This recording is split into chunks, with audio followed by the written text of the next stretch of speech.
So mga kabuknoy, meron naman tayo sister sa inyo na Honda Supremo. So dinala sa ating kahapon mga kabuknoy na palyado. So nung nalinis ko mga kabuknoy yung carburetor, yung napansin ko doon sa kanyang Honda Supremo, grabe pala yung usok, halos di makita yung nasa likod mo pag pinaandar na yung Honda Supremo. Yun ang alam natin mga kabuknoy, ang nangyari sa kanyang Supremo na biglang namamalya at saka grabing usok. So baklasin muna natin mga kabuknoy, overhaul natin to, baklasin natin yung may bandang block saka yung kanyang cylinder head. So klasin ko muna yung mga kabuknoy, pakita ko na sa inyo yung gagawin natin na Supremo.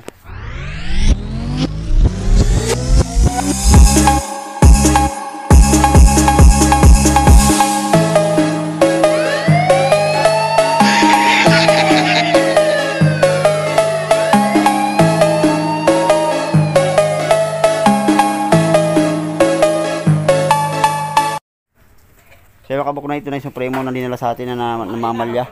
So nung gilinis natin carburetor, kasi sabi niya namamalya lang daw, di ko na tinesting kapon bago ko gawin yung carburetor. Nung pinandar ko, halos di na makikita yung nasa likod, daig pa yung torque stroke mga kabuknoy pag once na umandar siya. Yun, so napansin ko dito sa kanyang mandang kabut, so punong-puno ng carbon. Ayan, so sinabi na sa akin, nagbabawas na pala ng langis to. Nung unang ginawa ko, hindi sinabi agad na ganun pala problema ni boss sa kanyang Supremo na nagbabawas na ng langis. Ayan, so tanggalin ko muna yung tangke upuan. So next natin yung sa may tambutso, tsaka yung cylinder head, tsaka yung block. Yan guys, kalas ko na yung yung tangke tsaka yung upuan. So tanggalin natin yung sa may makina. Yan guys, next natin yung sa may sa may head cover.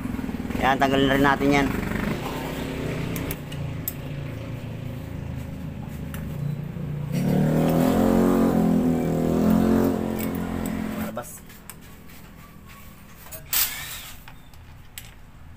Diyan guys, tanggalin natin yung sa may cover. Ayan. So yung mga kabuknoy. Diyan guys, tanggalin na natin yung bolt dito sa kanyang cylinder head gamit ang dosing yabe.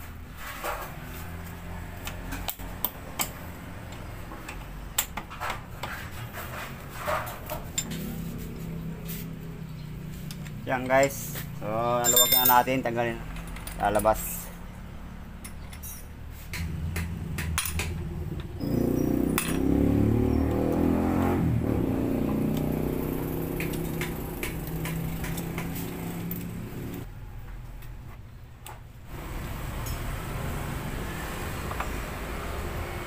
So guys, nakakalasan natin yung locker arm.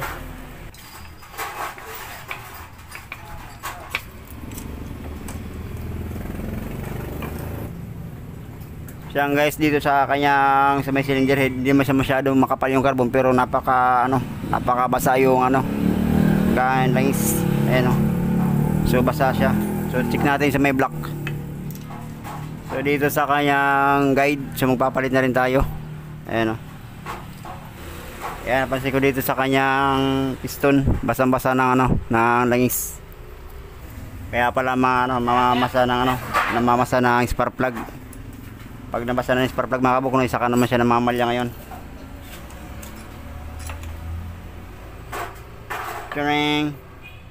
So ito na yung yung cylinder.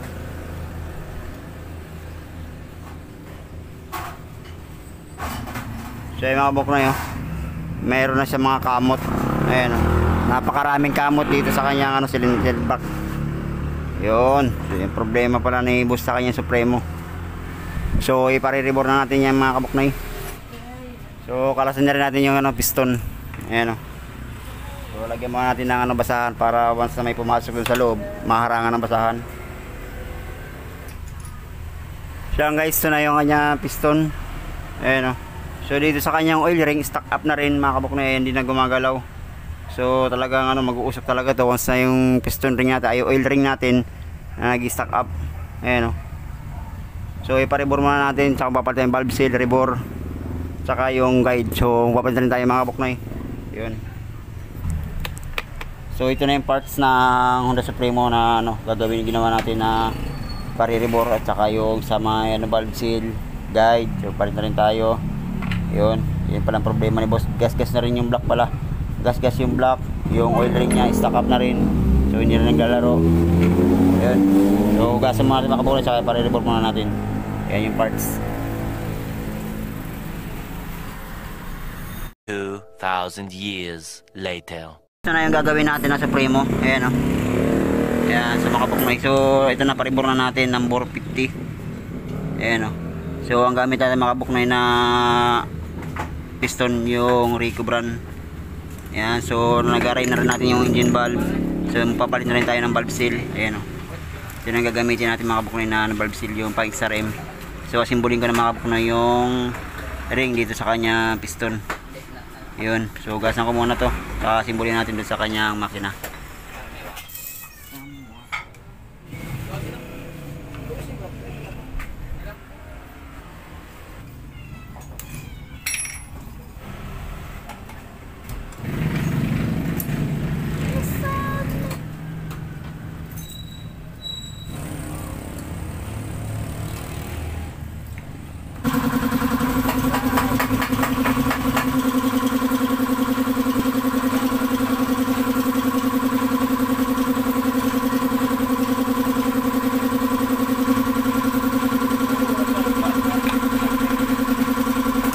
Karing. Boundary ka naman ah.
Marinig ka dyan ni Kuya Nunoy.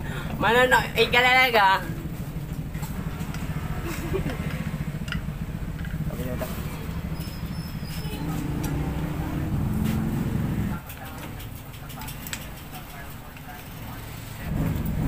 Yung Supremo na yung simbolo yun, no? Ayan. So, paandarin na natin yan. Pag makabit na yung tangke upuan. So, paandarin na natin mga kabuknoy. Yung bali na simbolo ko na.